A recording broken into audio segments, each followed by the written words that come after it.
They called her untouchable, the youngest tech billionaire to ever grace the cover of Fortune magazine. But when armed men stormed Gate 47 at Blackstone International Airport, everything changed in an instant. A single father with calloused hands and eyes that had seen too much war looked at her cowering behind an overturned chair and said, "Stay down and follow my lead." It wasn't a suggestion. It was the beginning of a story that would uncover betrayal so deep it reached into the very heart of her billion-dollar empire. What started as a random act of violence would reveal a conspiracy orchestrated by someone she trusted more than her own family. If you're drawn to stories that challenge everything you think you know about loyalty, survival, and the dangerous cost of success, you're in the right place. Hit that subscribe button and stay with us, because this one will leave you questioning who you can really trust when your life is on the line. Before we jump back in, tell us where you're tuning in from, and if this story touches you, make sure you're subscribed, because tomorrow, I've saved something extra special for you. The marble floors of Blackstone International Airport's first-class terminal gleamed under the soft lighting, a testament to luxury that most travelers would never experience. Selena Harrow moved through this space like she owned it, which in many ways she did. Her company, Nexus Technologies, had designed the entire digital infrastructure for the airport's operations. Every boarding pass scanned, every security checkpoint cleared, every flight departure tracked it, all ran on her code. At 28, Selena had already graced 3 magazine covers this year alone. Forbes had called her the Digital Oracle. Wired dubbed her the future of human connection. But standing there in her perfectly tailored charcoal blazer, diamond earrings catching the afternoon light, she felt anything but connected to humanity. Success had built walls around her that grew higher with each billion. Added to her net worth, her phone buzzed incessantly as she walked toward Gate 47. Text after text from her assistant, Jasmine Orville, about the board meeting scheduled for Monday, the Singapore expansion, the AI Ethics Committee, the merger with Quantum Dynamics that would cement her position as the most powerful woman in tech. Everything was falling into place exactly as planned. "Ms. Harrow, your flight to Denver has been delayed by 30 minutes, the gate agent informed her with the kind of rehearsed politeness reserved for VIP passengers. Selena nodded without looking up from her phone. She was reviewing the final merger documents when she noticed him. The man sat 3 seats away from the gate, completely still while chaos swirled around him. People ran past, business travelers, paced with phones pressed to their ears, but he remained motionless. He wore faded jeans and a simple gray sweater that had seen better days. His dark hair was slightly too long, like someone who forgot to schedule haircuts around more pressing concerns. But it was his eyes that caught her attention, alert, scanning, processing every detail of the terminal like a human security system. Cadden Alvarez didn't belong in the first-class lounge. The security badge hanging from his neck identified him as airport maintenance, though something about his posture suggested a different background entirely. He watched the crowd with the methodical attention of someone trained to spot trouble before it found him. Every few seconds, his gaze would sweep across the terminal exits, the service corridors, the security stations. Selena found herself studying him, a welcome distraction from the endless stream of emails. There was something unsettling about his stillness, like a coiled spring waiting for the right moment to release. She was so focused on trying to figure out what seemed off about him that she almost missed the 3 men in dark jackets who entered through the service corridor. They moved with purpose, weaving between travelers with the fluid coordination of a practiced unit. The first man, tall with a shaved head, positioned himself near the main entrance. The second, shorter but broader, took up position by the security checkpoint. The third man, wearing aviator sunglasses despite being indoors, walked directly toward the gate area. Caden's entire demeanor changed in an instant. The relaxed maintenance worker vanished, replaced by something harder, more focused. He stood slowly, his hand moving to his radio, then stopped. The frequency would be monitored. Instead, he pulled out his personal phone and typed a quick message. Selina. Watched this transformation with growing unease. The three men weren't behaving like typical passengers. They weren't checking phones, looking at departure boards, or engaging with the normal rhythms of air travel. They were positioning themselves. The tall man near the entrance reached into his jacket. Time seemed to slow as Selina saw the glint of metal. Her mind, trained to process complex algorithms and data patterns, suddenly couldn't compute what she was seeing. This couldn't be happening. Not here. Not to her. Everyone down now. The shout came from the man with the aviators as he pulled out a pistol. Screams erupted throughout the terminal as travelers dropped to the floor, covering their heads, scrambling for exits that were no longer available. Selina froze. For all her success, all her preparation for every business contingency, she had never planned for this. Her legs wouldn't move. Her breath caught in her throat. The merger documents scattered from her hands as she stumbled backward, knocking over a chair. That's when she felt the firm hand on her shoulder. "Stay down and follow my lead." Caden's voice was low but commanding. He guided her behind an overturned table near the gate, his movements efficient and calm despite the chaos erupting around them. "Don't look up, don't make noise, and whatever happens, don't run unless I tell you to." Selina crouched behind the makeshift barrier, her heart hammering against her ribs. What's happening? Who are these people? Caden's eyes never stopped moving, tracking the positions of the three gunmen. "Wrong place, wrong time," he said quietly, though something in his expression suggested he wasn't entirely convinced of his own words. The man with the aviators was shouting instructions to the terrified passengers. Phones on the ground. Hands. Where we can see them. This will be over quickly if everyone cooperates. Airport security was responding, but slowly. The gunmen had chosen their moment well. Shift change, skeleton crew, maximum confusion. Caden counted the seconds, calculating angles and distances with the automatic precision of someone who had done this before in much deadlier circumstances. "Are you police?" Selina whispered. "Maintenance," Caden replied, though the way he assessed sight lines and cover positions suggested otherwise. "But I used to be other things." The shortest gunman was moving through the crowd, collecting phones and jewelry. When he reached their overturned table, Selina held her breath. Her diamond earrings alone were worth more than most people made in a year. But Caden placed a protective hand in front of her, subtly shifting to block the gunman's view. "Nothing here," Caden called out. "Just tourists." The gunman glanced at them briefly, taking in Caden's maintenance uniform and Selina's now disheveled appearance. He moved on without a second thought. As the minutes stretched, Selina found herself studying her unlikely protector. His calm was unnatural, professional. The way he breathed, steady and controlled. The way he positioned his body to shield her from multiple angles. The way he seemed to be counting something under his breath. "You're not really maintenance," she whispered.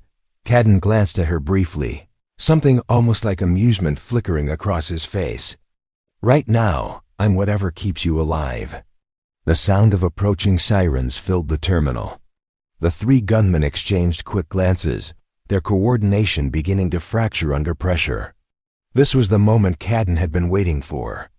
In the confusion of their extraction, there would be opportunities. "When I move, you move," he told Selina.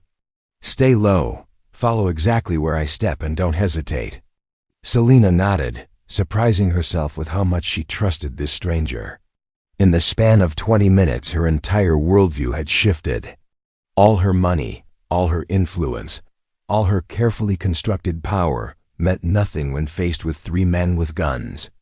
But this maintenance worker with the steady hands and alert eyes, he was the reason. She was still breathing. The tall gunman near the entrance was arguing with someone on his radio. Their exit strategy was falling apart. Airport security had sealed the terminal, and law enforcement was closing in. Cadden squeezed Selina's arm gently. Now, they moved together, staying low, weaving between abandoned luggage and overturned chairs. Cadden led her toward a service corridor she hadn't even noticed. His knowledge of the airport's layout, impossibly precise for someone who supposedly just mopped floors. As they reached the corridor, Selina caught a glimpse of the chaos behind them. The three gunmen were surrounded, their brief reign of terror ending not with violence, but with the slow, methodical work of professionals who understood that patience wins more battles than aggression. In the safety of the service corridor, as sirens wailed and voices shouted instructions, Selina finally caught her breath. She looked at the man who had guided her through the most terrifying 20 minutes of her life. "Thank you," she said, inadequate words for an immeasurable debt. Cadden nodded once, already reaching for his radio to report their location to security. "Just glad everyone's okay." But as Selina watched him coordinate with the response teams, speaking in quick, precise language that suggested far more familiarity with crisis situations than any maintenance worker should have, she realized this encounter had raised more questions than it answered. Who was Cadden Alverick really? And why did she have the unsettling feeling that her rescue hadn't been as random as it seemed? The police interview room at Blackstone International Airport felt smaller than it actually was, its beige walls closing in as Detective Walsh asked the same questions for the third time. Selina Harrow sat across from the weathered detective, her charcoal blazer wrinkled, her diamond earrings now feeling like a spotlight announcing her wealth to everyone who looked at her.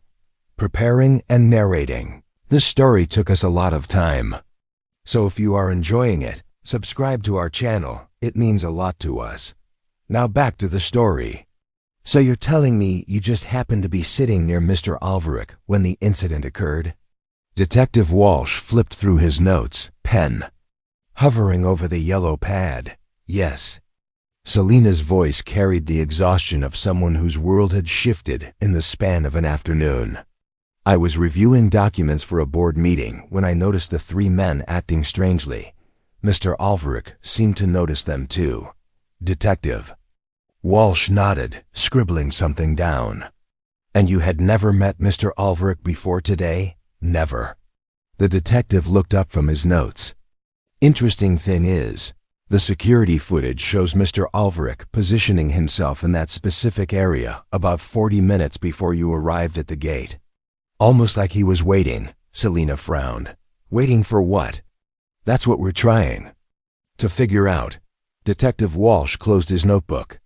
"The three suspects aren't talking, but their coordination suggests this wasn't random. They knew the airport layout, shift schedules, security protocols. Someone fed them information." The implication hung in the air like smoke. Selina felt a chill that had nothing to do with the air conditioning. "You think someone inside helped them?" "Let's just say we're exploring all possibilities." Detective Walsh stood. "You're free to go, Ms. Harrow. We have your contact information if we need anything else." Selina gathered her belongings, the merger documents now seeming trivial compared to the questions swirling in her mind. As she walked into the main terminal, she spotted Cadden near the information desk, talking quietly with a young girl who couldn't be more than 9 years old. The girl had Cadden's dark hair and thoughtful eyes, though hers held the wide-eyed innocence that her father's had long since lost. She wore a simple purple sweater and carried a worn backpack covered in patches from various national parks. "Daddy, are you okay?"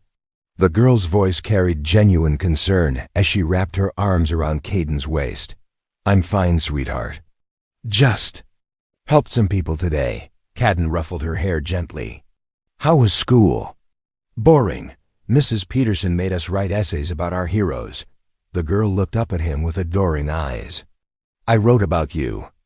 Cadden's expression softened in a way that made Selina realize she was witnessing something private and precious. "I'm not a hero, Kira, just someone who does his job." "That's what heroes say." Kira replied with the matter-of-fact certainty that only young people possess. Selina approached them slowly, unsure if she was intruding. Cadden noticed her first, his body automatically shifting into a protective stance before recognizing her. Ms. Harrow. He nodded politely. Everything okay with the police? Yes, thank you. I wanted to thank you again for what you did. She looked down at Kira, who was studying her with curious eyes. And to meet your daughter. Kira stepped forward with the confidence of a person who hadn't yet learned to be intimidated by wealth or status. You're the lady Daddy helped, Art. You? He said some bad men tried to hurt people. Selina knelt to Kira's eye level. Your father was very brave today. He kept me safe. He keeps lots of people safe, Kira said proudly. That's his job. I thought his job was maintenance, Selina said, glancing up at Cadden. Cadden's jaw tightened almost imperceptibly. It is. Now, something in his tone suggested layers of meaning that Selina couldn't quite grasp. She stood, studying his face for clues about the man who had materialized in her life at exactly the right moment. Daddy used to be in the army, Kira offered helpfully. But he says that was a long time ago. Kira, Cadden's voice carried a gentle warning. The girl looked between them, sensing undercurrents she didn't fully understand. Did I say something wrong? No, sweetheart. Why don't you wait by the car? I'll be there in a minute. Kira nodded and skipped toward the exit, her backpack bouncing with each step. Once she was out of earshot, Cadden turned back to Selina. She doesn't need to know about today, he said quietly. Of course not. Selina hesitated, then pressed forward. The detective said something interesting. About you positioning yourself near the gate before I arrived. Cadden's expression didn't change, but something shifted behind his eyes. I work maintenance. I was fixing a loose panel near the seating area. For 40 minutes, it was a complicated repair. They stared at each other for a moment, both aware they were dancing around something neither wanted to address directly. Mr. Ulverich, Selina began, then stopped. Cadden, I've built my entire career on reading people, on understanding motivations and patterns. What happened today doesn't feel random. Cadden glanced toward the exit where Kira was waiting, then back to Selina. Sometimes bad things happen to good people. That's all this was, is it? Selina pulled out her phone and showed him a text message. I received this 20 minutes ago from my assistant. She's concerned about my safety after the incident. She wants to arrange additional security for the board meeting Monday. Cadden read the message, his expression darkening. Your assistant wasn't here today. No, she's in Denver preparing for the meeting. Then how did she know you were specifically involved? The news reports haven't released passenger names. Selina felt the ground shift beneath her feet. She scrolled back through her messages, finding the timeline. Jasmine's concerned text had arrived just 18 minutes after the incident, before any official reports, before Selina had even been interviewed by police. I don't understand, Selina whispered. Cadden looked around the terminal, checking exits and sightlines with the same methodical attention he'd shown earlier. Miss Harrow, I need to ask you something, and I need you to think carefully before you answer. Selina nodded. Who knew your exact flight information? Not just that you were traveling to Denver, but which specific flight, which gate? Selina's mind raced through the possibilities. Her pilot, her assistant, her security team, her driver, several people. Why? Those 3 men knew exactly where to find you. They weren't robbing random passengers. They were positioned specifically. Around gate 47, your gate. The implication hit Selina like ice water. You think I was targeted? Cadden didn't answer directly. I think you should be very careful about who you trust right now. Selina's phone buzzed with another message from Jasmine. So relieved you're safe. Can't wait to see you Monday. Everything is prepared for your triumphant return. Triumphant? Return from what? Selina showed Cadden the message. How does she know I need to return from anything? Cadden studied the message, his expression grim. Someone wanted you scared today. The question is why? Selina felt the walls of her carefully. Ordered world crumbling. This is insane. Jasmine has been my assistant for 3 years. She organizes my life, knows my schedule better than I do. She wouldn't what? Cadden's voice was gentle but insistent. Have access to your travel information? No. Your vulnerabilities? Understand exactly how to position an attack for maximum impact with minimal risk. Selina stared at her phone, scrolling through months of messages from Jasmine. Helpful Jasmine, who anticipated her every need. Efficient Jasmine, who had suggested today's flight time because it would give Selina more time to review the merger. Documents. Thoughtful Jasmine, who had insisted on handling all the security arrangements personally. I need to go, Selina said suddenly. Where? Home. I need to think. I need to figure this out. Cadden nodded, but his expression remained troubled. Ms. Harrow, if I'm right about today, then going home might not be safe either. Selina looked at this maintenance worker, who seemed to understand her world better than she did. Then what do you suggest? Cadden glanced toward the exit where his daughter waited patiently by the car. For a moment, he seemed to be weighing competing priorities. Finally, he made a decision. Come with us, he said quietly, just for tonight. Give yourself time to think somewhere they won't expect you to be. Selina stared at him. The idea was absurd. She was Selina Harrow. She had a penthouse, apartment, a security system, resources beyond most people's imagination. She didn't hide in strangers, homes like a fugitive, but as she looked around the terminal where she'd nearly died just hours ago, where men with guns had reduced her to a trembling woman behind an overturned table, she realized that all her money and power hadn't protected her when it mattered most. Okay, she said quietly. Cadden nodded once. Let's go. As they walked toward the exit, Selina caught her reflection in the terminal windows.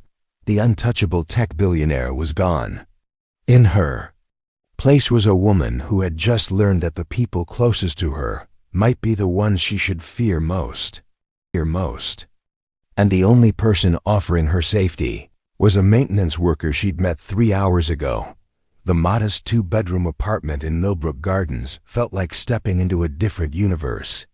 Selina Harrow, who was accustomed to marble countertops and floor-to-ceiling windows overlooking the city, found herself sitting at a small wooden table in a kitchen that could fit inside her walk-in closet. Yet somehow, it felt more secure than her penthouse had ever been. Kira had accepted her presence with the easy adaptability that came naturally to young people. She'd offered Selina her favorite mugga, chipped ceramic piece with a faded rainbow, and was now curled up on the living room couch, working on homework while keeping one eye on the 2 adults who were clearly dealing with something serious. Cadden had changed out of his maintenance uniform into jeans and a plain black t-shirt, but the transformation went deeper than clothing. Here, in his own space, the careful anonymity he wore at work fell away.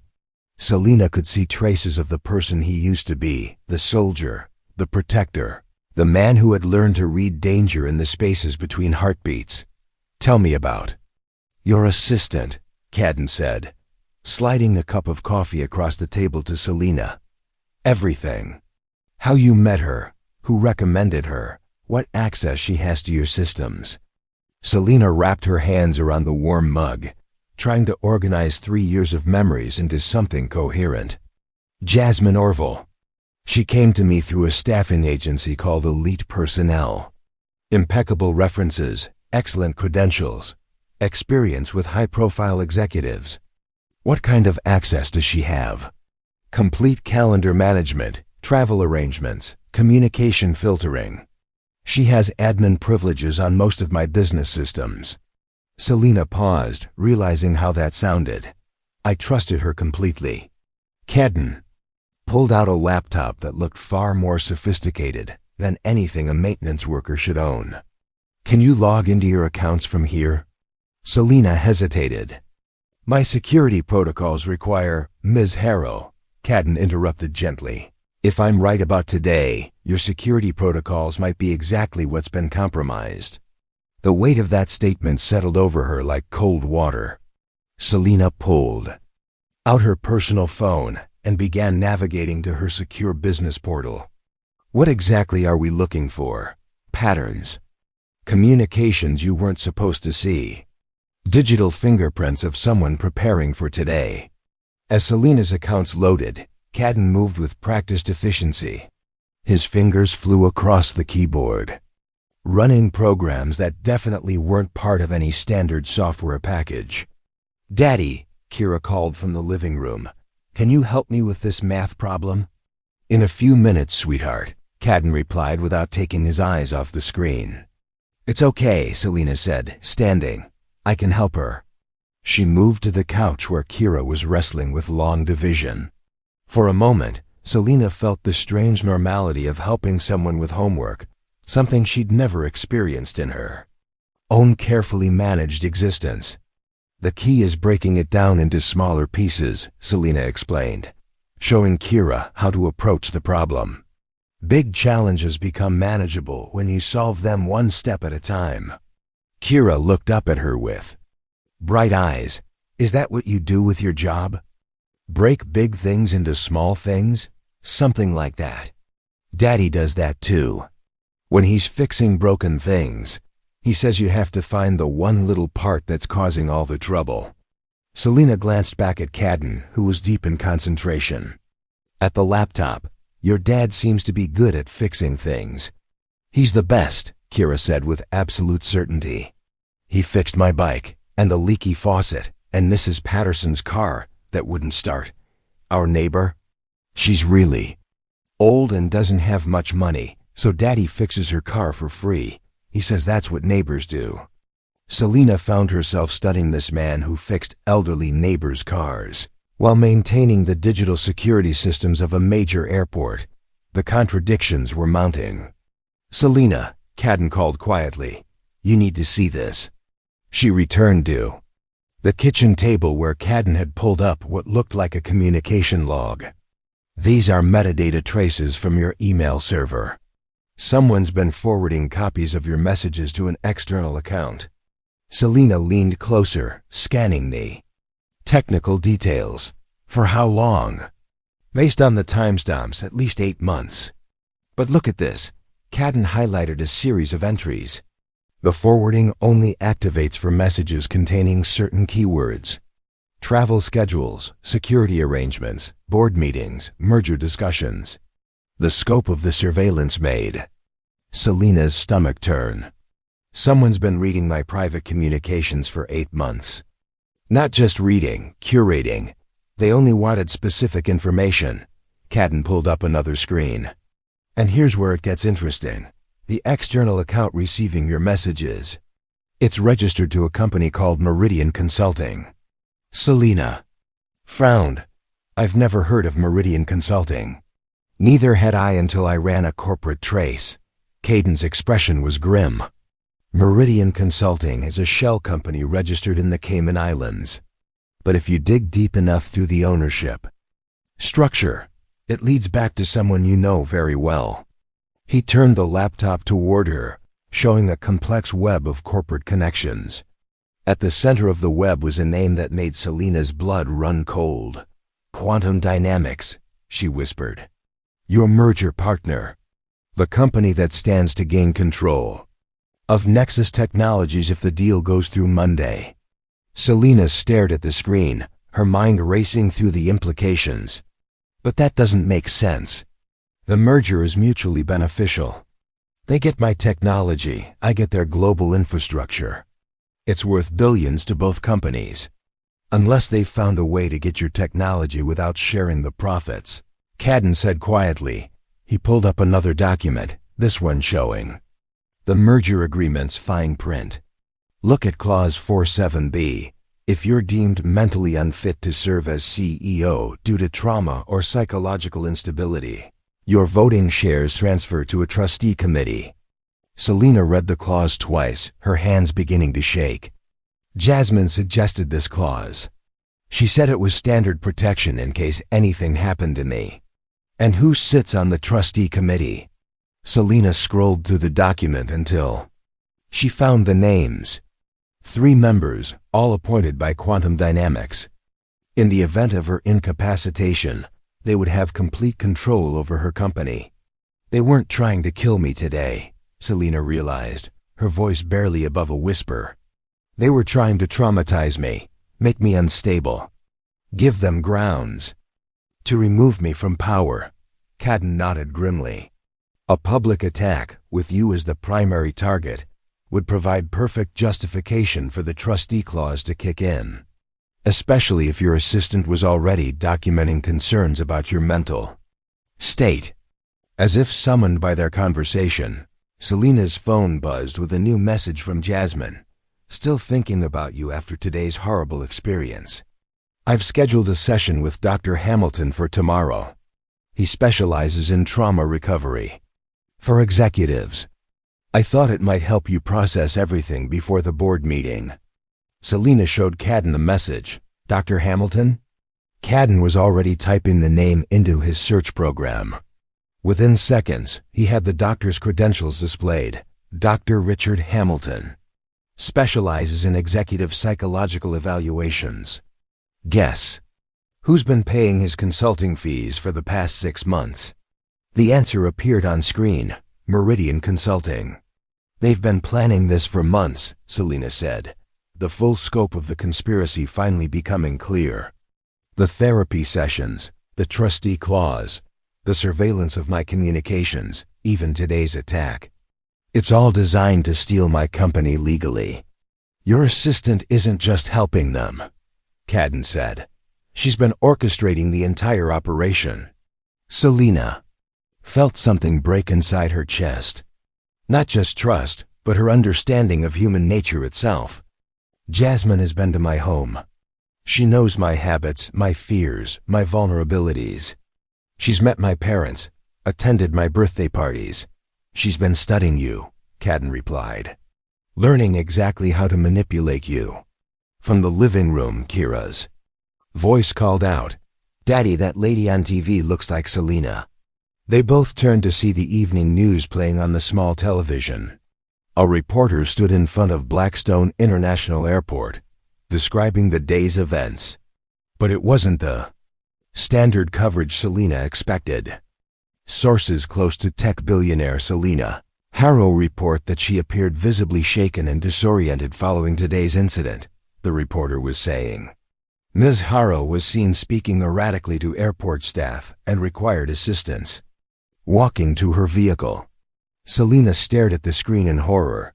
That's not true. None of that happened. But the damage was already being done. The news ticker at the bottom of the screen read, Nexus Technologies CEO traumatized in airport attack board meeting Monday in question. They're already building the narrative, Cadden said quietly.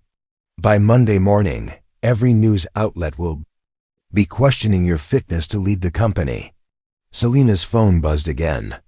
Another message from Jasmine. Just saw the awful news coverage. Don't worry, I'm handling everything. The board understands you need time to recover. Dr. Hamilton can see you first thing tomorrow. The trap was closing around her with surgical precision. Every detail planned, every contingency covered.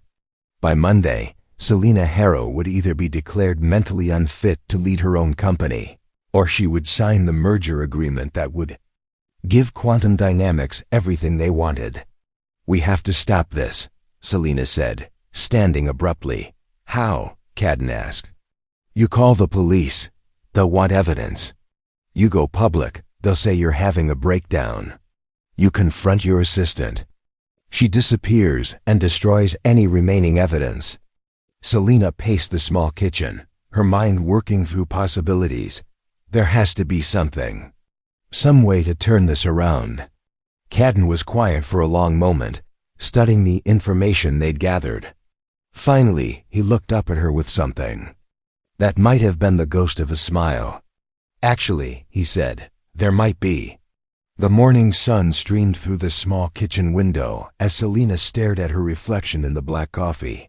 wondering how her entire life had become unrecognizable. In less than 24 hours, she'd slept fitfully on Caden's couch, waking every hour to the unfamiliar sounds of a normal neighborhood dog's barking, cars starting, the everyday symphony of people who didn't live behind bulletproof glass and armed security. Caden sat across from her, his laptop displaying a maze of digital evidence they'd assembled through the night. Kira had left for school an hour earlier with a quick hug for both of them, treating Selena's presence like the most natural thing in the world. "I've been thinking about the timeline," Caden said, scrolling through the communication logs. 8 months ago, when the surveillance started, what was happening with your company?" Selena rubbed her temples, trying to organize memories that felt increasingly suspect. "That was when we first started merger discussions with Quantum Dynamics. Jasmine was heavily involved in scheduling meetings, preparing documents." "And who initiated the merger talks?" "Quantum approached us, but—" Selena paused, a cold realization creeping up her spine. "Jasmine was the one who brought me there. Initial proposal. She said they'd reached out through Elite Personnel, the same agency that placed her with me." Caden's fingers flew across the keyboard. Elite Personnel. Let me trace their corporate structure. Within minutes, he had the answer. Elite Personnel was owned by a parent company called Strategic Placement Solutions, which was in turn owned by Meridian Consulting, the same shell company that had been receiving copies of Selena's private communications. "They didn't just plant your assistant," Selena whispered. "They created the entire staffing agency to do it. It gets worse." Caden pulled up another screen, showing financial records. Quantum Dynamics has been funding Elite Personnel for 5 years. They've placed people in dozens of companies, all targets for acquisition or merger. The scope of the operation was staggering. This wasn't just about stealing Nexus technologies. It was about corporate espionage on a massive scale, with Jasmine as just one soldier in an army of embedded agents. Selena's phone buzzed with another message from Jasmine. "Good morning. I hope you slept better than I did. Still so worried about you. Dr. Hamilton moved your appointment to 10 a.m. to give you more time to prepare mentally. The board is being very understanding about delaying the meeting if needed. She's pushing the psychological evaluation," Selena noted, showing Caden the message. "Because that's the key to everything. One session with Dr. Hamilton, and you'll be declared unfit to make major business decisions. The trustee clause activates, and Quantum gets control of your company without paying full value for the merger." Selena stared at the message, fury building in her chest. 3 years.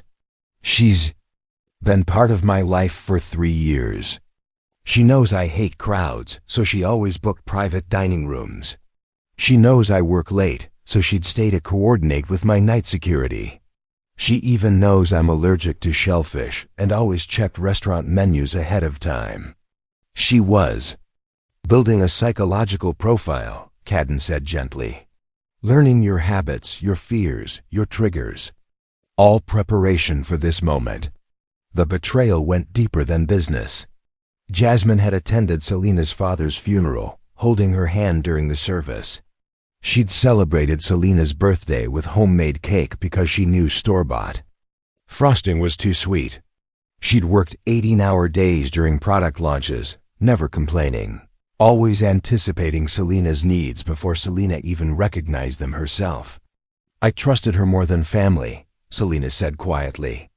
"More than anyone. That's what made her perfect for this job." Selena's phone rang. Jasmine's name appeared on the screen, along with her smiling photo from last year's company retreat. The same photo that now looked like a mask hiding predatory calculation. "Answer it," Caden said, gesturing to his laptop. "I'm recording everything." Selena accepted the call, putting it on speaker. "Good morning, Jasmine." "Selena, thank goodness. I've been so worried." Jasmine's voice carried the same warm concern it always had. "How are you feeling this morning?" "Better, I think." though I'm still processing everything that happened. Of course you are. Trauma affects everyone differently. That's why Dr. Hamilton is so important. He can help you work through the psychological impact before it affects your judgment. The careful wording wasn't accidental. Jasmine was already building the case for Selena's mental instability. Actually, Selena said, improvising, I've been thinking about the merger. Maybe we should postpone the Monday meeting. Give me more time to recover. There was a brief pause on the other end of the line. Oh, Selena, I don't think that's wise. The board is already concerned about the delay, and Quantum might interpret postponement as uncertainty about the deal. But you just said I need time to process the trauma. For personal healing, yes, but business decisions are different. The merger is too important to your company's future to let personal feelings interfere. Cadden was typing notes as Jasmine spoke, highlighting the contradictions in her logic. She wanted Selena psychologically evaluated, but mentally stable enough to sign away her company. Maybe you're right, Selena said. Can you send me the final merger documents? I want to review them one more time. Of course, but remember, we've been over them dozens of times. Every detail has been carefully negotiated. Dr. Hamilton can help ensure you're thinking clearly about the decision. After Selena hung up, Cadden played back the recording. She mentioned the board being concerned about delays. But according to your corporate bylaws, the board can't override your decision as majority shareholder unless you're declared mentally incompetent. She's trying to create pressure, Selena realized. Make me feel like I have to choose between appearing weak and moving forward with the merger. Classic manipulation. Create false urgency to prevent careful analysis. Cadden's laptop chimed with an incoming message from his own secure network. He opened it, his expression darkening as he read. What is it? Selena asked. I have some contacts who specialize in corporate investigation. I asked them to dig deeper into quantum dynamics. Financing. He turned the screen toward her. They're leveraged far beyond what your merger documents suggest. The company is basically bankrupt. Selena studied the financial analysis. Quantum Dynamics was carrying massive debt, with loan payments that would consume most of their revenue for the next decade. The merger wasn't about growth, it was about survival. They can't afford to buy my company legitimately, Selena said.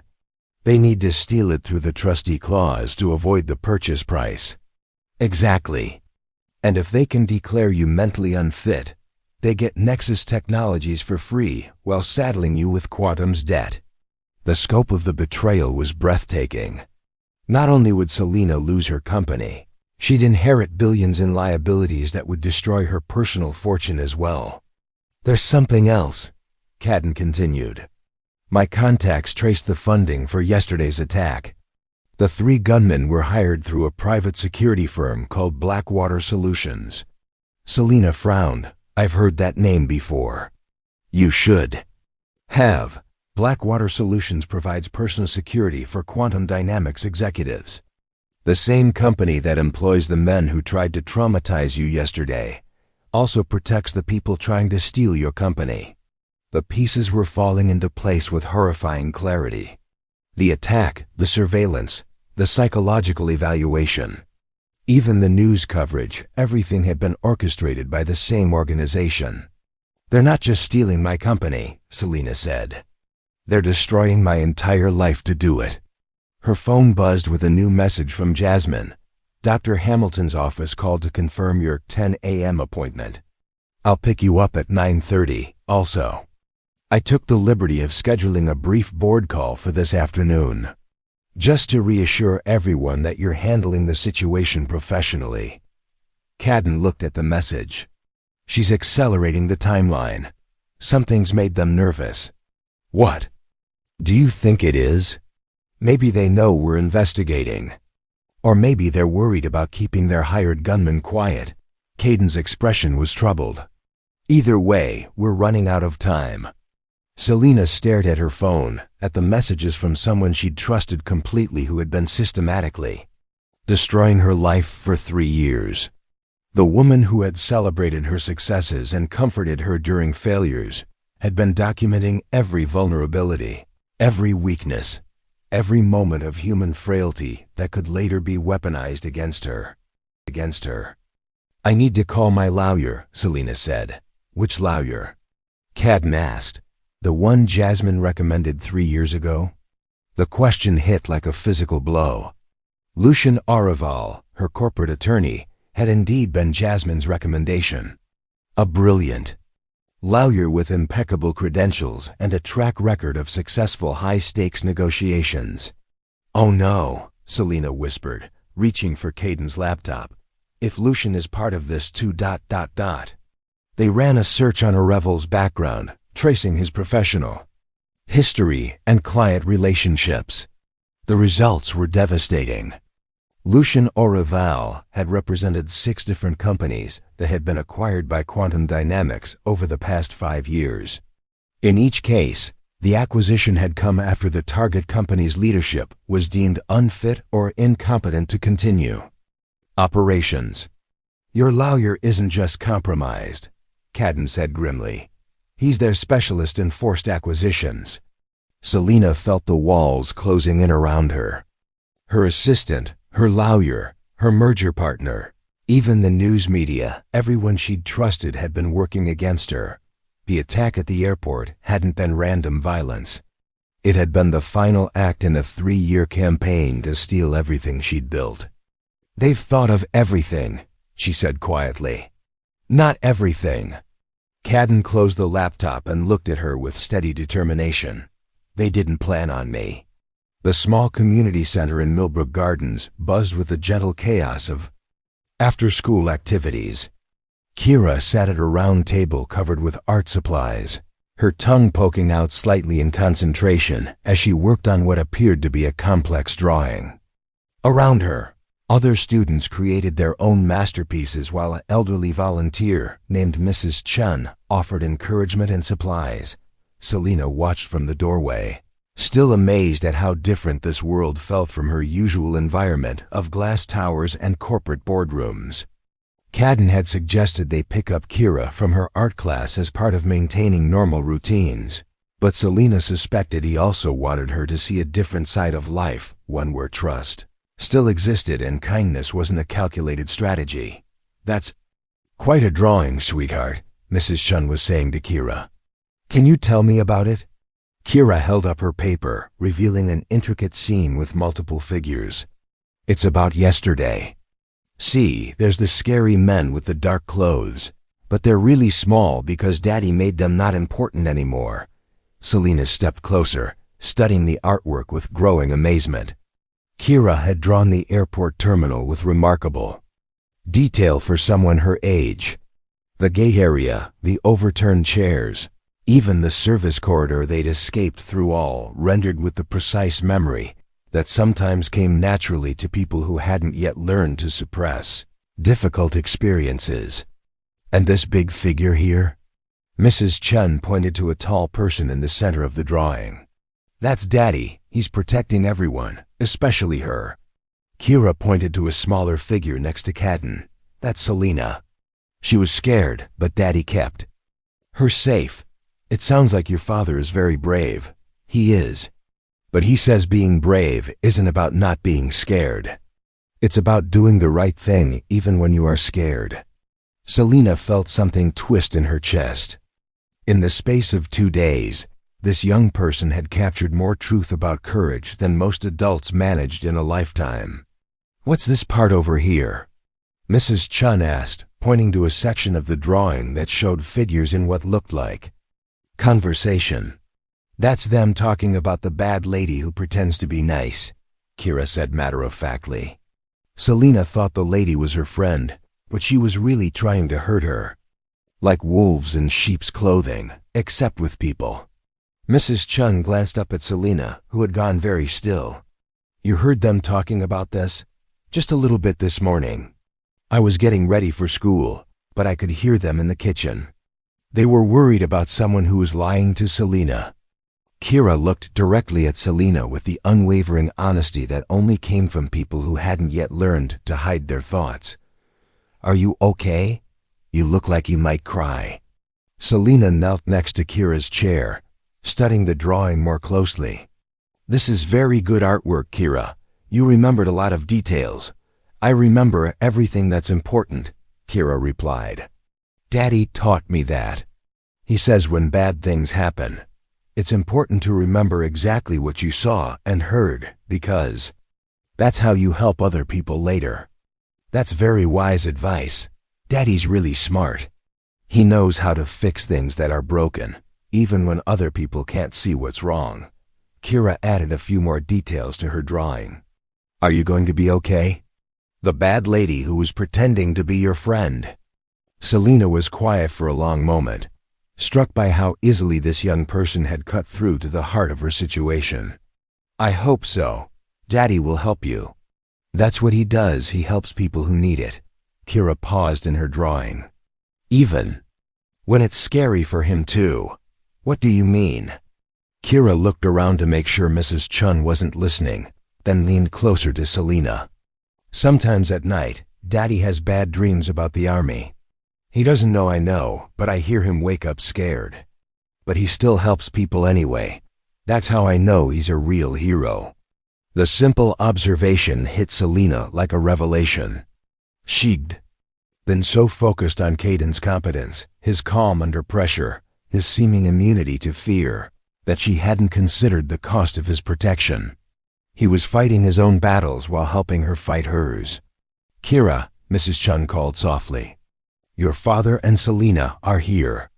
Caden approached from the doorway, his expression lightening as he saw his daughter's artwork. "What are you working on, sweetheart?" "I drew yesterday," Kira said proudly, holding up the paper. "Mrs. Chun says art helps us process difficult experiences." Caden studied the drawing, his jaw tightening slightly as he took in the level of detail. "You saw a lot yesterday." "I remember what's important," Kira repeated. "And helping Selena is important." As they walked back to Caden's apartment, Kira skipping between them with her backpack bouncing, Selena found herself seeing the neighborhood differently. Instead of rundown buildings and modest cars, she noticed community gardens tended by multiple families, elderly residents sitting on stoops watching out for each other's young people, small businesses where everyone seemed to know each other's names. "How long have you lived here?" Selena asked. 3 years, Caden replied, "after I left the service and started over." "Do you miss it, your previous life?" Caden was quiet for several steps. "I miss the sense of purpose sometimes. Knowing exactly what your mission was, what success looked like. But I don't miss the cost." "What cost?" "Being so focused on the mission that you forget why it matters, protecting principles instead of people." He glanced at Kira, who was examining an interesting rock she'd found. "Having a daughter changes your perspective on what's worth fighting." 4. They reached the apartment building, a modest 3-story structure with window boxes maintained by residents who cared about their shared space. As they climbed the stairs to Caden's second-floor unit, Selena realized she felt safer here than in her penthouse with its bulletproof windows and armed security. "Daddy," Kira said as they entered the apartment, "can Selena stay for dinner? I want to show her how to make your special pasta sauce." Caden looked at Selena, who nodded quickly. "I'd like that." As Kira bustled around the small kitchen gathering ingredients, Selena found herself watching the easy domestic routine with fascination. She'd never cooked with anyone before, never experienced the simple pleasure of collaborative meal. The next morning brought an unexpected visitor. Selena was helping Kira with breakfast when a soft knock echoed through the apartment. Caden moved to the window, his posture immediately shifting to high alert as he peered through the blinds. "It's okay," he said after a moment. "It's Detective Walsh from yesterday." The detective looked older in the morning light, his weathered face carrying the weight of too many cases and too few answers. He accepted Caden's offer of coffee and settled into the small kitchen chair with a tired sigh. We've been digging into yesterday's incident. Detective Walsh began, pulling out a tablet. The three suspects aren't talking, but their financial records are very interesting. Each received a payment of $50,000 from Blackwater Solutions 3 days ago. Selina exchanged a glance with Cadden. They'd already discovered Blackwater's connection to quantum dynamics, but hearing official confirmation made the conspiracy feel more real. There's something else, Detective Walsh continued. Airport security reviewed all the footage from yesterday. Your assistant, Ms. Orville, made 3 calls during the incident. We're working on getting the phone records, but the timing is suspicious. What kind of timing? Selina asked. She called someone immediately after the gunman took control, again, when they were negotiating with security, and a third time right before their surrender. Almost like she was coordinating with someone who had inside information about the situation. Cadden leaned forward.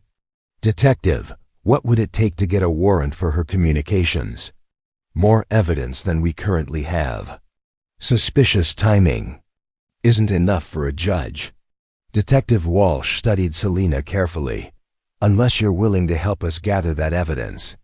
The implication hung in the air. They wanted Selina to work with law enforcement to expose Jasmine's involvement. It would mean pretending everything was normal, continuing to trust someone who had betrayed her in the deepest possible way. What exactly are you asking me to do? Selina said quietly. Wear a wire to your appointment with Dr. Hamilton today. Let Jasmine guide the conversation. If she's part of this conspiracy, she'll reveal herself when she thinks you're vulnerable. Kira looked up from her cereal, sensing the gravity in the adults' voices. Are the bad people going to try to hurt Selina again? Cadden reached over and squeezed his daughter's hand gently. We're not going to let that happen, sweetheart. After Detective Walsh left with plans to coordinate the surveillance, Selina found herself alone with Cadden while Kira got ready for school. The weight of what she was about to do settled over her like a heavy blanket. I've never been good at deception, Selina admitted. My entire career has been built on direct communication and honest negotiation. This isn't deception, Cadden replied. It's justice. There's a difference, is there? I'm going to sit in that room and lie to someone who's been lying to me for 3 years. How does that make me better than her? Cadden was quiet for a moment, considering her question with the seriousness it deserved. Because you're lying to protect yourself and others. She's been lying to destroy you. Intent matters. An hour later, Selina sat in Dr. Hamilton's tastefully decorated office, the wire secured beneath her blouse, feeling like it weighed 1,000 pounds. Jasmine sat beside her, the picture of concerned friendship, her hand resting supportively on Selina's arm. Dr. Hamilton was exactly what Selina had expected, middle-aged, authoritative, with the kind of calm demeanor that inspired confidence, while concealing calculation. His questions began innocuously enough, focusing on her emotional state following the airport incident. I keep replaying it in my mind, Selina said, following the script she'd rehearsed with Detective Walsh. The chaos, the fear, not knowing if I was going to survive. That's completely normal, Dr. Hamilton assured her. Trauma affects our decision-making capabilities, especially regarding complex business matters. It's important that you don't make any major choices while processing this experience. Jasmine leaned forward slightly. That's what I've been telling her. The merger with quantum dynamics is too important to rush while she's in this state. Actually, Selina said carefully, I've been wondering if we should postpone the merger. Entirely. Maybe focus on healing first. The reaction was immediate and telling.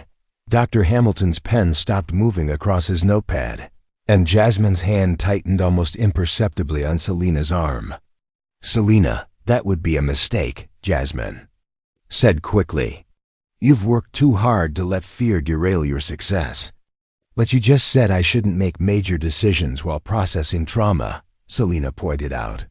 The merger isn't a decision at this point, Dr. Hamilton interjected smoothly. It's a commitment you made when you were thinking clearly. Backing out now would be the trauma talking, not sound business judgment. The contradiction was glaring, and Selina could practically feel Detective Walsh and his team listening intently through their surveillance equipment. Dr. Hamilton was supposed to be protecting her mental health, not pushing her towards specific business decisions. I suppose you're right, Selina said, playing along. It's just hard to trust my own judgment right now. That's exactly why you need professional guidance, Jasmine added. People in your position can't afford to let personal feelings interfere with corporate responsibilities. What would happen if I decided I wasn't fit to lead the company right now? Selina asked, hating every word she was speaking. Dr. Hamilton and Jasmine exchanged a quick glance that confirmed everything Selina suspected. Well, Dr. Hamilton said slowly, there are provisions in corporate structures for temporary leadership transitions during health-related situations. It's actually quite responsible to consider such options. The trustee clause you insisted on adding to the merger agreement, Selina said to Jasmine. You mentioned it would protect the company if something happened to me. Exactly, Jasmine replied, her voice warming with what sounded like relief. The board has already discussed it as a precaution. If you're not ready to handle the merger complexity, there are safeguards in place. What kind of safeguards? Selina pressed, knowing the answer but needing it recorded. A temporary management committee would oversee major decisions until you're fully recovered. It's actually quite common in situations involving executive trauma. Dr. Hamilton nodded approvingly. Jasmine has your best interests at heart, Selina. She's been very proactive in protecting both your health and your company's future. The session continued for another 20 minutes, with both Dr. Hamilton and Jasmine carefully building the case for Selina's temporary removal from corporate decision-making. Every suggestion was framed as concern for her well-being, but the underlying agenda was crystal clear. As they left Dr. Hamilton's office, Jasmine was practically glowing with satisfaction. I'm so proud of you for taking this step, she told Selina. It shows real strength to acknowledge when you need support. Thank you for arranging everything, Selina replied, the words tasting like ash in her mouth. That's what friends are. Jasmine said, and for just a moment, her mask slipped enough to reveal something cold and predatory beneath the warm facade. Later that evening, back in Caden's apartment, Detective Walsh played back portions of the recorded session. The evidence was overwhelming, Dr. Hamilton pushing business decisions rather than focusing on mental health.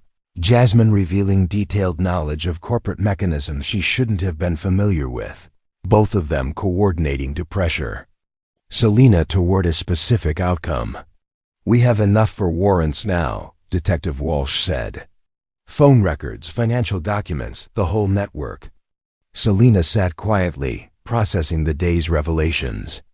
She'd spent 3 years building what she thought was genuine friendship with Jasmine, sharing personal fears and professional dreams, trusting someone who had been systematically cataloging every vulnerability for future exploitation. How long before you move on them? Caden asked. Tomorrow morning. We'll coordinate the arrests with the board meeting. Let them think they've won right up until the moment justice arrives. Kira looked up from her homework at the kitchen table. Are you going to catch all the bad people who tried to hurt Selina?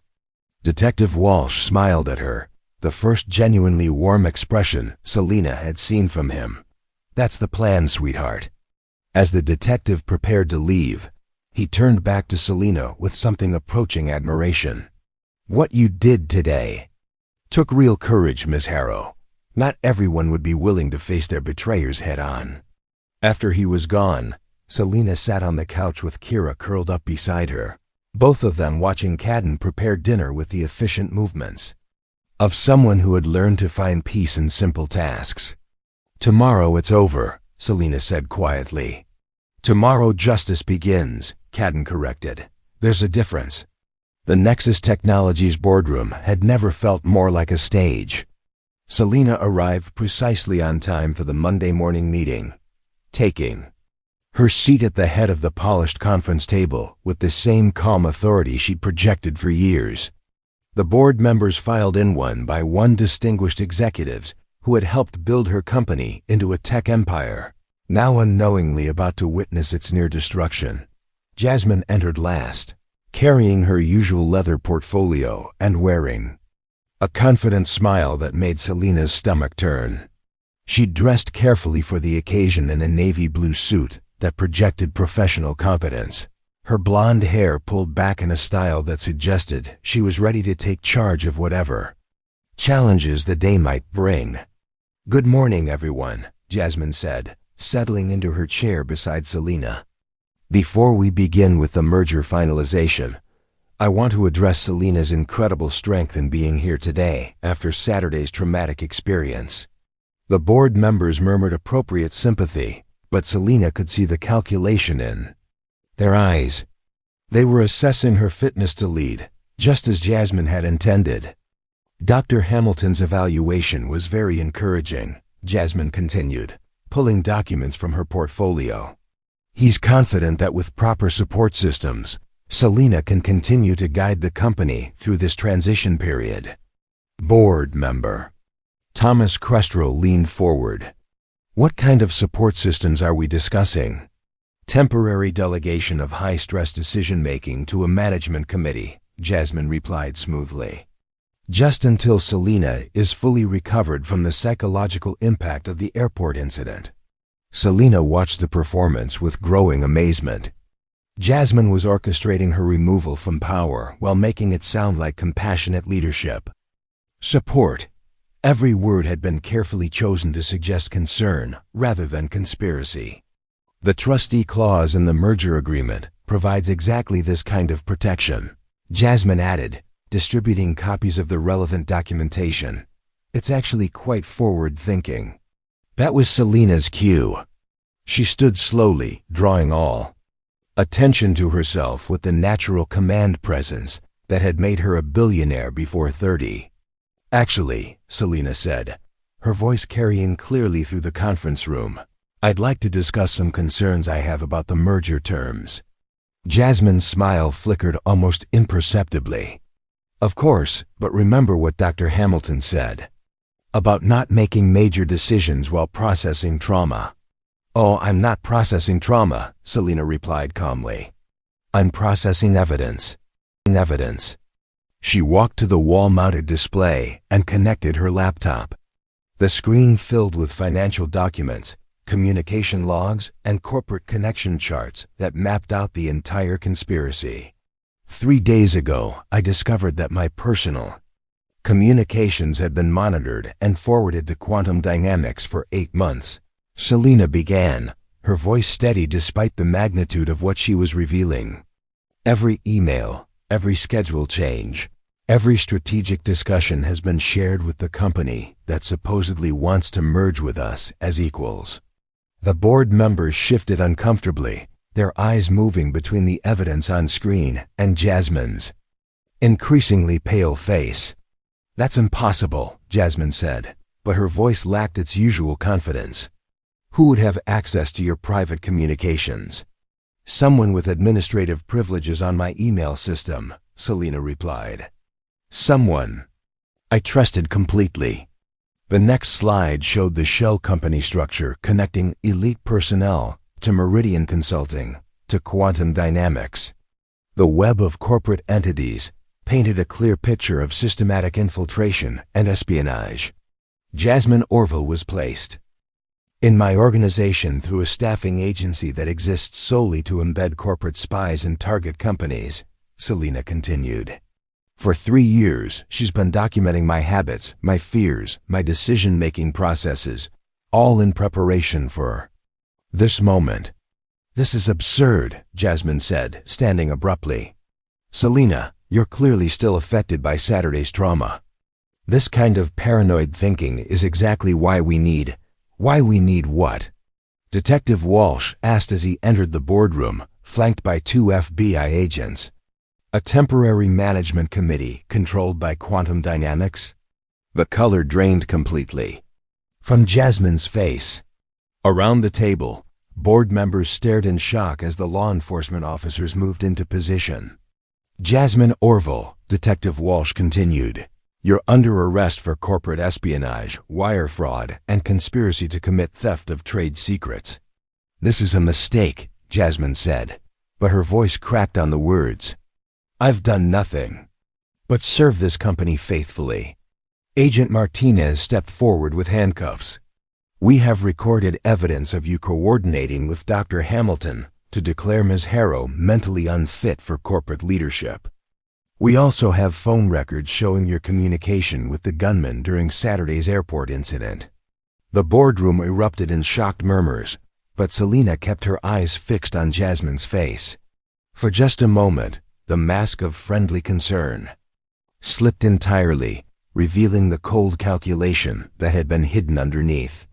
"You have no idea what you're interfering with," Jasmine said, her voice now carrying venom instead of warmth.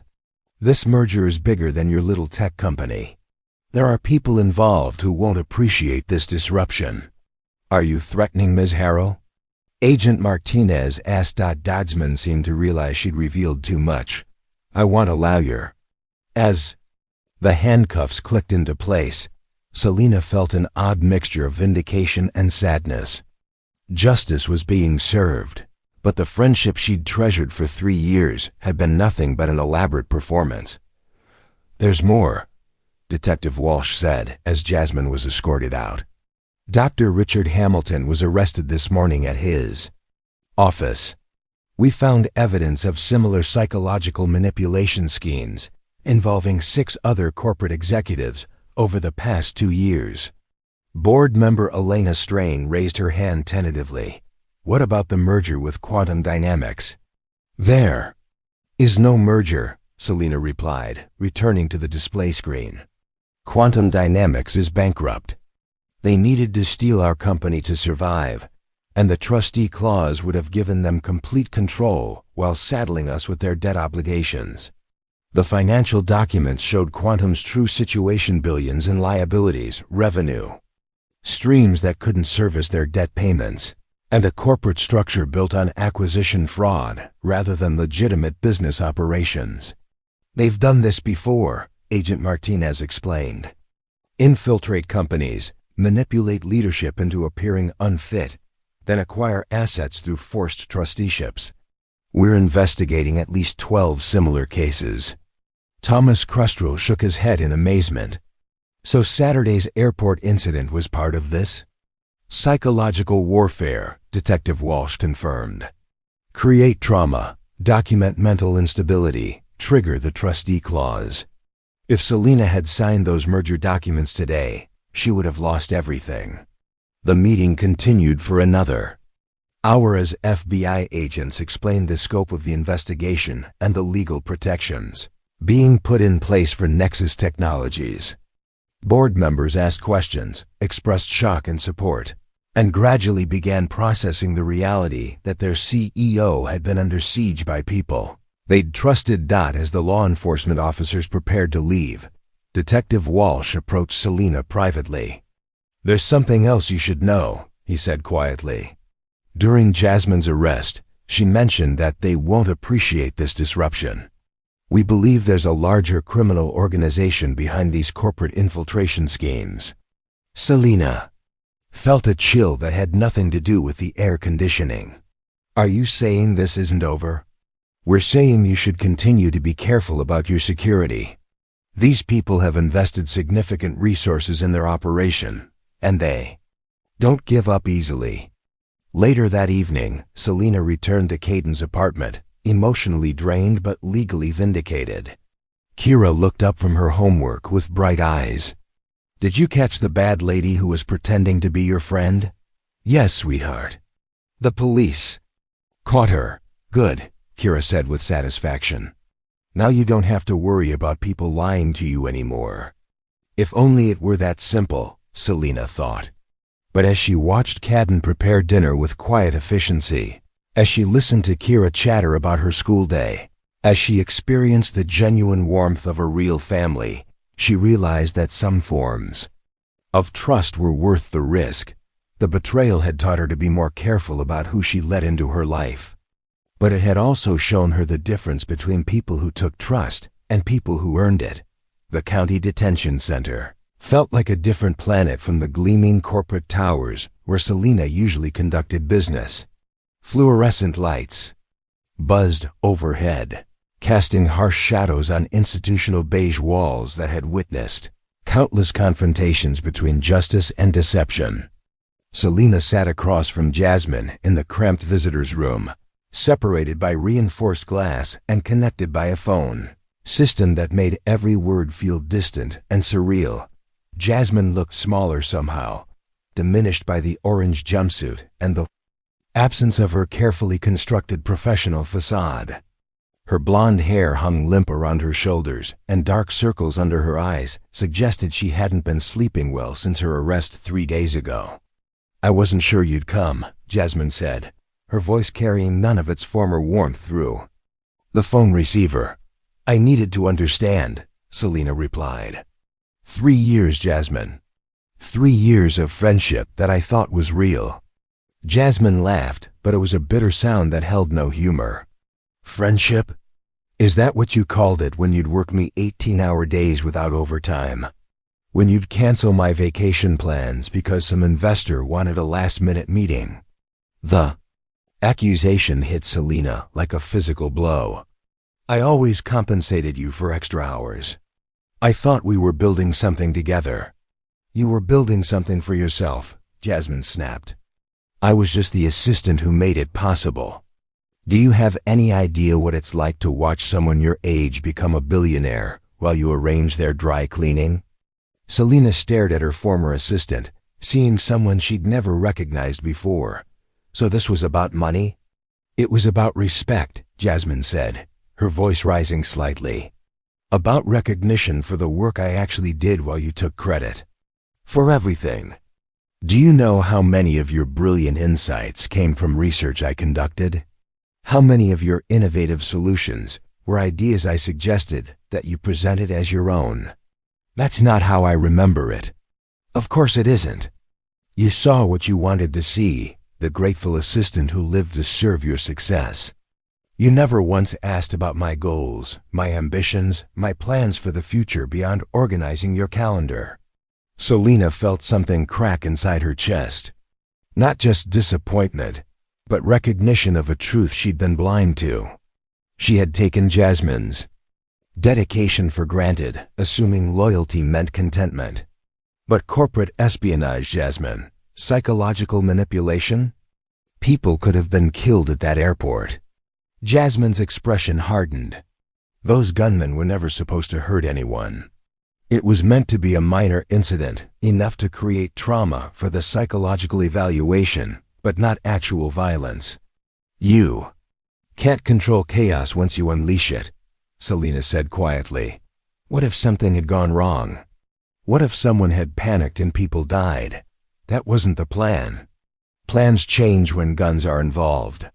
You put innocent people at risk to steal my company." Jasmine was quiet for a long moment, staring at her hands folded on the metal table. When she looked up again, something had shifted in her expression. "I convinced myself it was justice," she said finally. "That you deserved to lose everything because you'd never truly earned it. You had connections, family, money to start the company, opportunities I never got. I started Nexus Technologies with $30,000 and a laptop in a shared workspace," Selina replied. "My family didn't give me anything but criticism for leaving my corporate job. But you had options," Jasmine insisted. "If the company failed, you could have gone back to consulting, found another position. I had nothing. This job was everything to me. So you decided to destroy it rather than ask for more responsibility? Rather than tell me you felt undervalued?" Jasmine's laugh was hollow. "Would you have listened? Really listened, not just nodded and promised to circle back on the conversation?" The accusation stung because it held a grain of truth. Selina remembered dozens of times when Jasmine had tried to discuss her career development, and Selina had been distracted by pressing business matters. always promising to revisit the conversation when things were less chaotic.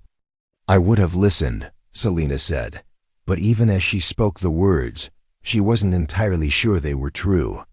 No, you wouldn't have, because I wasn't a person to you, I was a function.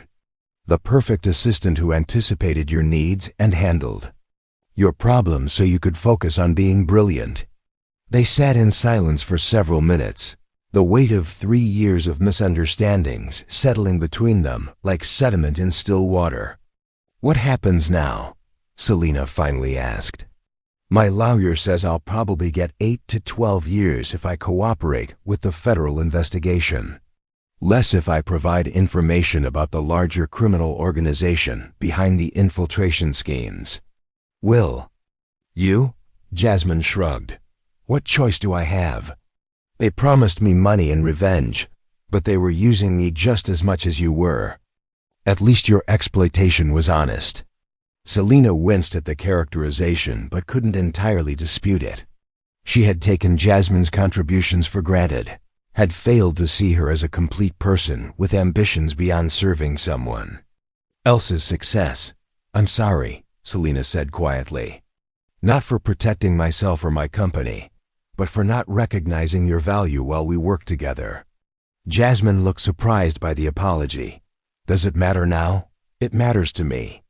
And maybe it should have mattered more when it could have changed things.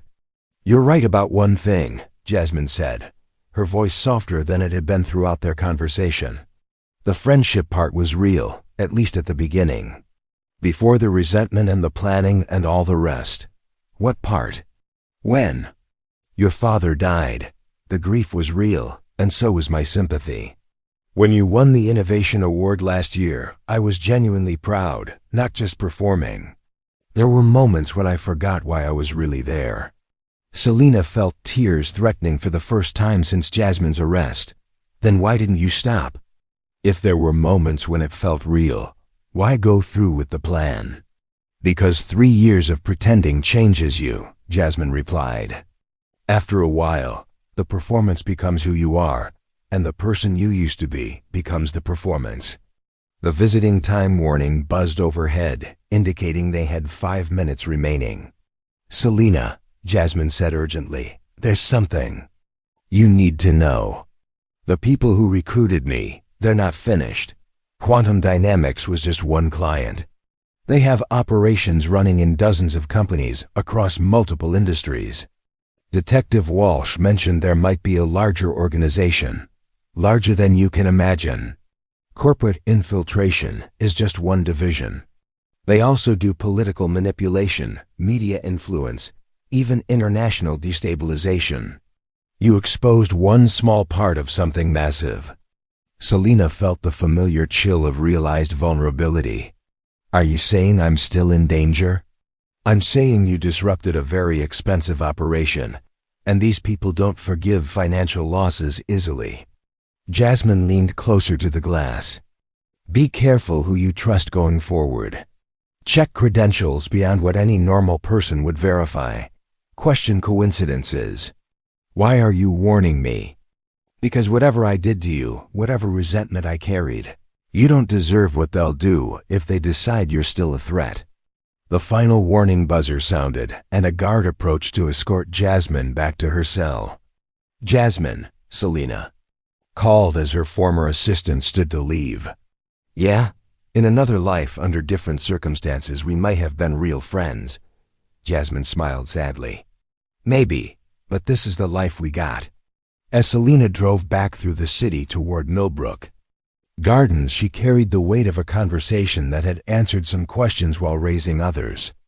The betrayal still hurt, but now it was complicated by understanding and shared responsibility. She'd learned that trust wasn't just about choosing the right people. It was about creating conditions where good people could remain good, where ambition could be channeled constructively rather than festering into resentment. Most importantly, she'd learned the difference between surrounding yourself with people who served your success and surrounding yourself with people who shared your values. The first group would abandon you when better opportunities arose. The second group would stand with you when everything else fell apart. As she pulled into the parking lot of Caden's apartment building, she saw Kira playing in the small courtyard with two other neighborhood children, their laughter echoing off the modest buildings. Through the second-floor window, she could see Caden moving around the kitchen, probably preparing dinner for 3 people instead of 1. For the first time in years, Selena was looking forward to going home. Not to a penthouse filled with expensive objects, but to a small apartment filled with people who had chosen to trust her when they had every reason not to. The betrayal had taught her that trust was fragile and precious and dangerous. But it had also taught her that some risks were worth taking, especially when the people asking for your trust had already proven they would protect it. 3 months after Jasmine's arrest, Selena stood in the renovated community center in Millbrook Gardens, watching as dozens of small business owners filled folding chairs for the inaugural meeting of the Phoenix Initiative. The name had come from Kira, who pointed out that phoenixes were birds that became stronger after burning. Just like Selena had done. The initiative represented everything Selena had learned about real leadership versus corporate isolation. Instead of building another tech empire from a glass tower, she was investing directly in communities, providing resources and mentorship to people who had been overlooked by traditional venture capital. "Good evening, everyone," Selena addressed the crowd, her voice carrying the confidence that came from purpose rather than power. 6 months ago, I thought success meant building walls high enough to protect what I'd created. I've learned that real success means building bridges strong enough to lift others up. In the front row, Maria Santos clutched the business plan for her family restaurant, her eyes bright with possibility. Beside her, teenage entrepreneur Deshaun Williams reviewed notes for his app development presentation. These weren't billionaires or corporate executives.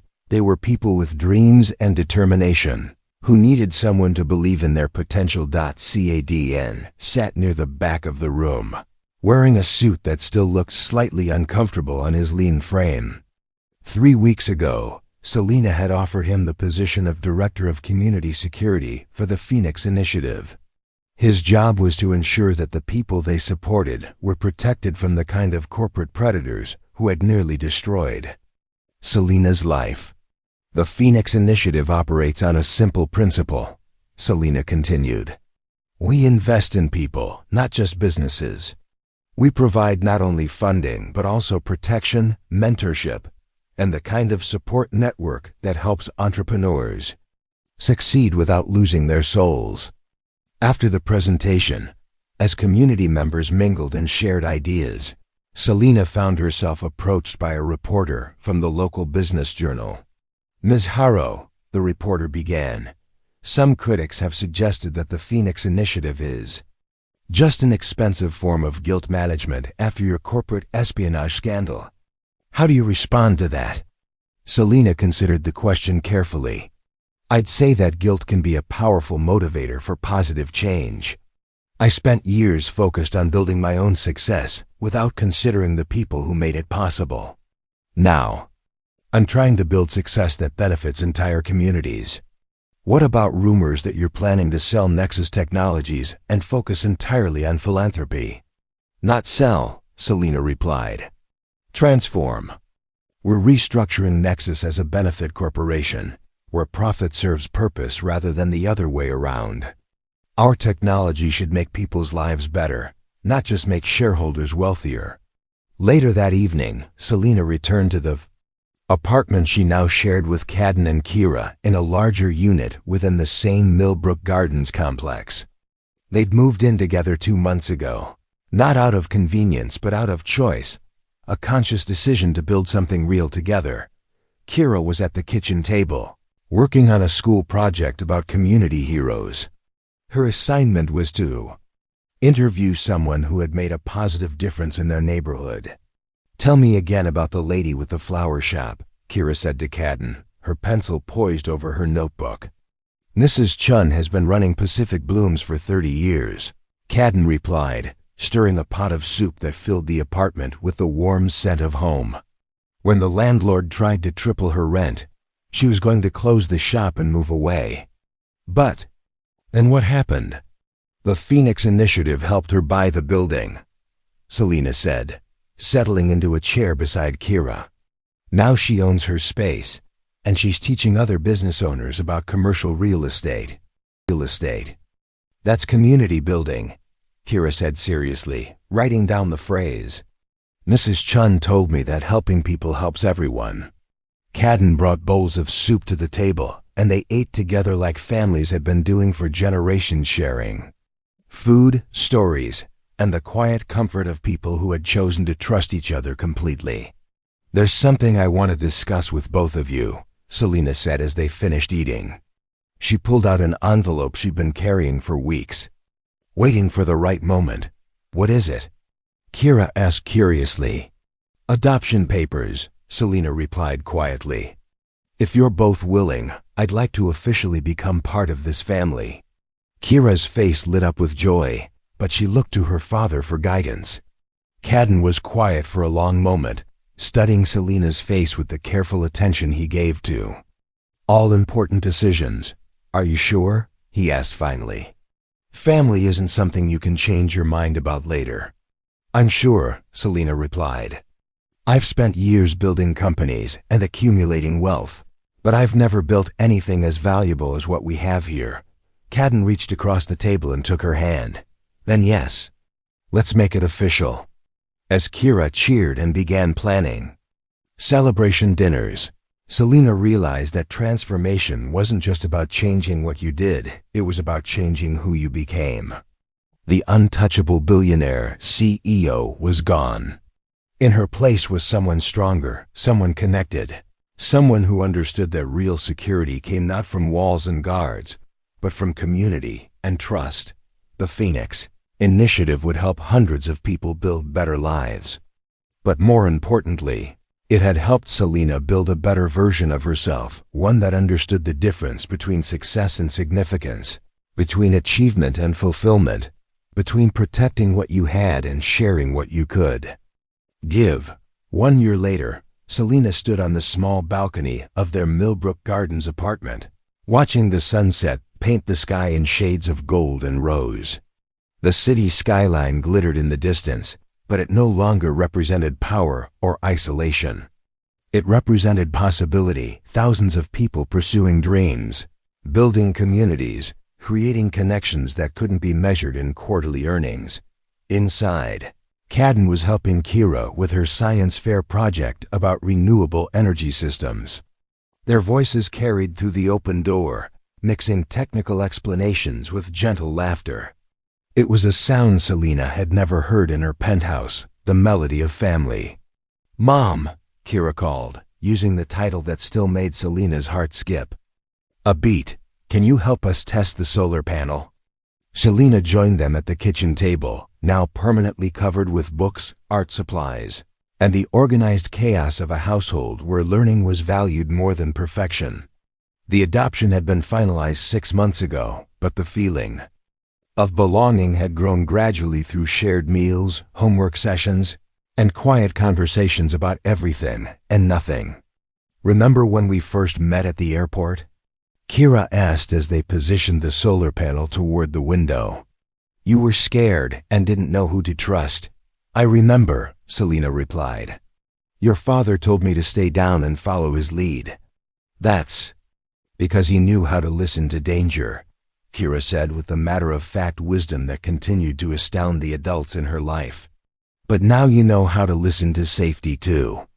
The observation was more profound than any business school lecture Selena had ever attended. Learning to recognize threat was important, but learning to recognize sanctuary was what made life worth living. Her phone buzzed with a message from Maria Santos, whose family restaurant had become so successful through the Phoenix Initiative that she was now mentoring other food entrepreneurs. The text included a photo of 3 generations of the Santos family gathered around tables filled with customers, all of them smiling with the particular joy that came from dreams realized through hard work and community support. Another success story? Cadden asked, glancing at her phone. Another family building something beautiful, Selena replied. The Phoenix Initiative had grown beyond what any of them had imagined.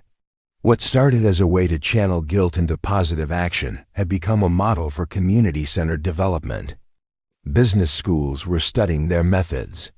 Other cities were requesting consultation on implementing similar programs.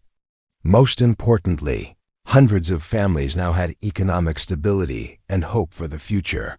But the greatest transformation hadn't happened in boardrooms or community centers. It had happened in quiet moments like this one, when three people who had found each other through crisis chose to build something lasting together. You know what I realized today? Selena said, settling into her chair as the solar panel successfully powered Kira's LED display.